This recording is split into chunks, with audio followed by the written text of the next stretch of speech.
Susno 2J kritik proses penyelidikan Guru Supriyani, sebut keterangan anak bukan alat bukti.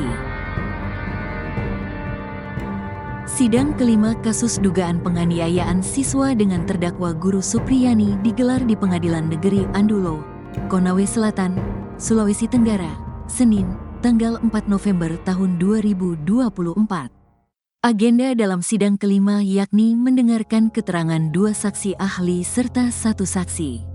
Saksi ahli yang dihadirkan secara daring yaitu mantan Kabareskrim Polri, Komjen Pol Purn Susno 2J dan pakar psikologi forensik, Reza Indragiri, Kades Wonuaraya, Rokiman, juga dihadirkan sebagai saksi terkait permintaan uang damai 50 juta rupiah. Susno 2J memberikan kesaksiannya melalui Zoom meeting dan mengkritisi proses penyelidikan yang dilakukan Polsek Baito. Berdasarkan Undang-Undang Perlindung Anak dan Hukum Acara Pidana, kata Susno 2J, penyidik tidak dapat menjadikan keterangan siswa SD sebagai bukti.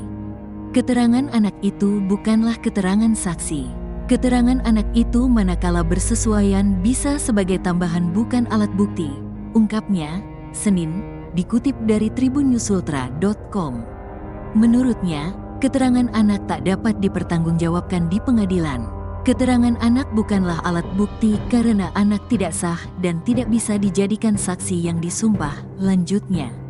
Ia menambahkan, keterangan saksi harus dilengkapi bukti lain.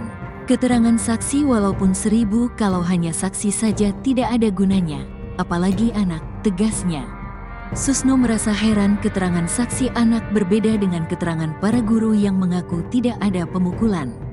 Pria berusia 70 tahun menyebut kinerja personel Polsek Baito tidak sesuai standar operasional prosedur, SOP, penyelidikan. Itu sampah, sekali lagi keterangan anak hanya tambahan karena anak tidak disumpah, pungkasnya. Sebelumnya, Peleh Kasipidum Kejari Konsel, Bustanil Najamuddin, selaku Jaksa Penuntut Umum, JPU, keberatan dengan kesediaan Susno 2J sebagai saksi ahli. Bustanil menyatakan sidang kali ini membahas pokok perkara pembuktian dan menguji barang bukti serta keterangan para saksi. Kami keberatan, Yang Mulia, ini konteksnya sudah lain, di sana ada proses penyitaan, penyidikan, sekarang kita sudah tidak masuk ke area sana Yang Mulia, paparnya. Majelis Hakim tetap memberikan kesempatan Susno 2J menyampaikan kesaksian. Kejanggalan hasil visum anak Aibda WH. Sebelumnya, dalam sidang keempat yang digelar pada Rabu, tanggal 30 Oktober tahun 2024, orang tua korban dihadirkan sebagai saksi. JPU membacakan hasil visum siswa SD diduga korban pemukulan Guru Supriyani dalam sidang tersebut. Kuasa hukum Supriyani, Andri Darmawan, menyatakan hasil visum tersebut tak sesuai luka yang dialami korban. Kita bisa lihat dari hasil visum menyimpulkan bahwa luka itu akibat kekerasan benda tumpul, ungkapnya, Jumat, tanggal 1 November tahun 2024, dikutip dari tribunnews.ultra.com. Ia meragukan hasil visum karena surat pengantar diantar sendiri oleh ayah korban, Aibda WH. Seharusnya surat pengantar visum diantar oleh penyidik dan status Aibda WH sebagai pelapor.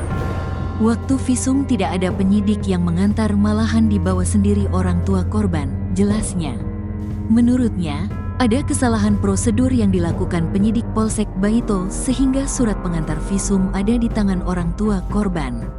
Walaupun dia, Aibda WH, masih anggota polisi tapi kan itu bukan tupoksi dia. Karena itu kewenangan penyidik, tandasnya. Selain itu, dokter yang mengeluarkan hasil visum diragukan kompetensinya. Siapa yang bisa menjamin kalau surat visum itu hasil kompromi orang tua korban dengan dokter? Makanya kami meminta dihadirkan dokter yang buat surat visum, tapi nyatanya tidak dihadirkan di persidangan kemarin, tegasnya. Ia menambahkan dokter yang mengeluarkan hasil visum bukan dokter forensik melainkan dokter umum. Karena untuk menyimpulkan luka ini ditimbulkan karena apa harusnya dokter forensik. Karena kami menduga luka ini disebabkan penyebab lain, sambungnya. Kuasa hukum korban Guru Supriyani sebut pernyataan jenderal berbintang bikin gaduh.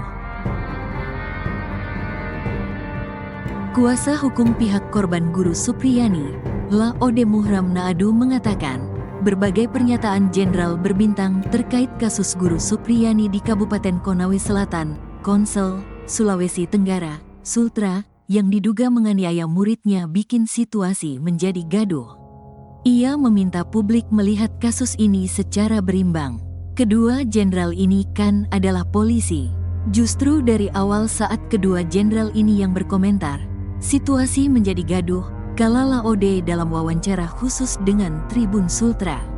Ia mengingatkan, seorang polisi itu harus berkomentar atau berpendapat berdasarkan sesuatu yang bisa diverifikasi atau dipertanggungjawabkan kebenarannya. Karena kalau berkomentar itu hanya berdasarkan adanya pemberitaan-pemberitaan di media yang melakukan spekulasi kiri kanan.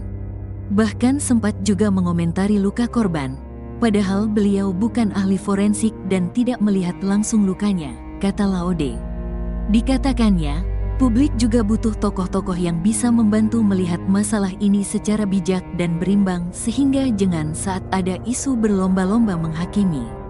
Sehingga saya mengharapkan ada juga pihak-pihak lain yang mencoba melihat permasalahan ini secara jernih, sambil kita menghormati proses pengadilan. Bagaimana hakim menemukan kebenaran dari kasus ini, katanya. Laode menyampaikan harapannya agar Supriyani mengakui kesalahannya, agar bisa diajukan restoratif justice sehingga tidak ada lagi vonis bersalah. Jika tidak mau mengakui kesalahannya, Ibu Supriyani divonis dengan tujuan agar Ibu Supriyani tidak mengulangi lagi perbuatannya, katanya. Dikatakannya, kondisi kedua orang tua korban aman. Hanya saja tekanan publik ini tekanan psikologis, di mana ketika buka media sosial melihat lagi dicibir. Begitu pula ketika buka berita, katanya. Tekanan-tekanan itulah, kata dia, yang sangat mengganggu dan merugikan pihak korban. Seperti diketahui, kasus dari guru honorer Supriyani ini akan memasuki sidang kelima, setelah sebelumnya Pengadilan Negeri PN Andulo menghadirkan 8 saksi. Dari saksi-saksi yang dihadirkan, 3 diantaranya adalah saksi anak, termasuk korban.